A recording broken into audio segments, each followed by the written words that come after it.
সবাইকে N গ্লোবালের BD channel থেকে স্বাগতম।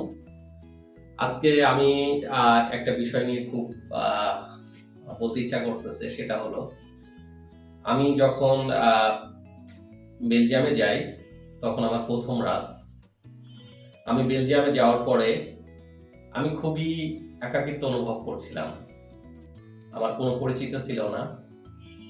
আমি কাউকে পাচ্ছিলাম না কার সাথে কি কথা বলবো, এবং ওইখানে যে ল্যাঙ্গুয়েজটা সবসময়ের জন্য চলতো, সেটা এখন চলে, সেটা হচ্ছে ফ্রেঞ্চ ল্যাঙ্গুয়েজ।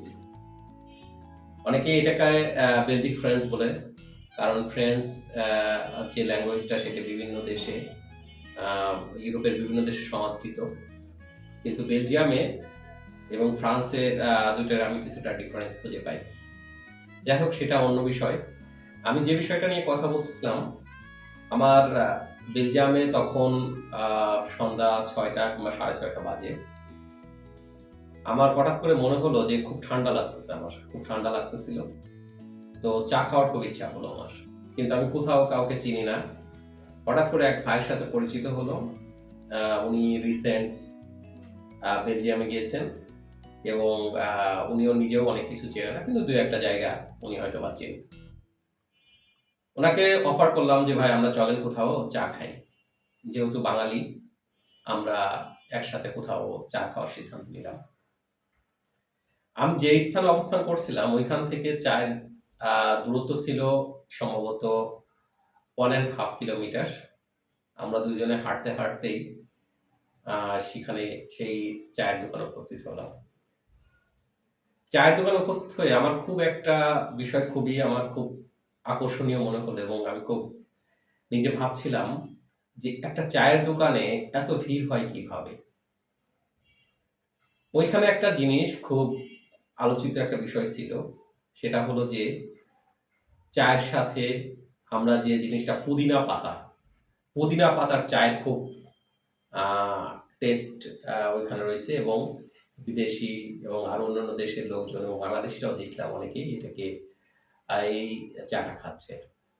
এটার ভ্যালু ছিল হচ্ছে 3.5 ইউরো। তো এই চাটা আমি খাওয়ার জন্য বসে রইলাম মিনিমাম 30 মিনিটস। 30 মিনিটসের মধ্যে চাটা তৈরি হলো। আমি চাটা খেলাম এবং আমার কাছে নিজের কাছে খুব ভালো লাগছিল। তো আমার খুব ইচ্ছা হলো এই লোকটাকে জানার।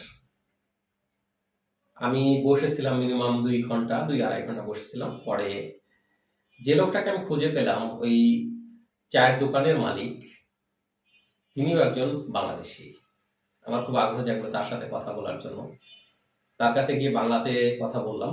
বললাম যে আপনার সাথে আমি একটু কথা বলতে চাই, আমি তো নতুন আসছি। তো আমি ওনাকে বললাম, উনি বললো যে ঠিক আছে, ওয়েট করেন, ঘন্টাখানেক পরে আমি দোকান বন্ধ করে দেবো, তারপর আপনার সাথে কথা বলবো। তো আমি বাইরে আসলাম। বাইরে আসার ঘন্টাখানেক পরে দেখলাম যে ওনার দোকান ফ্রি হয়ে গেছে। আমি ওনার সাথে কথা বললাম। তো উনি ওনার জীবন কাহিনী আমাকে বললো। যে আমি বললাম যে আপনি যে চায়ের দোকান, এই চায়ের বিশেষত্ব কি? তো উনি বললো যে আমি যখন বেলজিয়ামে আসি তখন আমি খুবই নিরুপায় ছিলাম। তখন আমার কাছে মনে হলো যে এদেশের মানুষ এবং এই দেশের মানুষকে আমি একটু অ্যানালাইসিস করার চেষ্টা করলাম, এবং চায়ের সাথে ডিফারেন্ট কোনো কিছু দিলে দেশের মানুষ খেতে পারে, এই সূত্র ধরে আমার কাজটা শুরু করা। এবং উনি এই যে পুদিনা পাতার চা, শীতের দিনে অর্থাৎ শীতের সময় যে খুব ভালো লাগে, এবং এটা যে শরীরের স্বাস্থ্যসম্মত বিষয়, এবং এটা যে আমাদের জন্য অনেক কাজে লাগে, সেই বিষয়টা উনি উত্থাপন করলো। এবং উনি বেলজিকদেরকে, ইভেন দ্যাট যারা বাংলাদেশে, তাকে বোঝাতে সক্ষম হয়েছে যে এই জিনিসটা শরীরের জন্য খুব উপকারী। আমার বলার উদ্দেশ্য একটাই, যে উনি চা বানিয়ে অর্থাৎ 10 to 15,000 ইউরো আর্ন করেন মান্থলি। উনি ওটাকে স্কিল, অর্থাৎ উনি দক্ষতা অর্জন করছেন। ভালো এক কাপ চা কিভাবে মানুষের পরিবেশন করা যায়, এবং এই চাটা কতটা উপকার হতে পারে, কতটা খেতে পারে মানুষ, এটা তার কতটা আকর্ষিত হয়, এবং সে কতটা ভালো ফিল করে, সেই জিনিসটা অ্যানালাইসিস করে উনি এই দক্ষতাটা অর্জন করছেন। না, তা না হলে আমরা কেন বেলজিয়ামে বসে এক কাপ চা 3.5 ইউরো দিয়ে কিনে খাবো? তো ওনার এই দক্ষতাটা আমার খুব ভালো লাগছে, এবং এত পরিমাণ ভিড়, যেহেতু আমি নিজে ওই জায়গাটা দেখছি যে আসলে ওনার চায়ের দোকানে কি পরিমাণ ভিড়।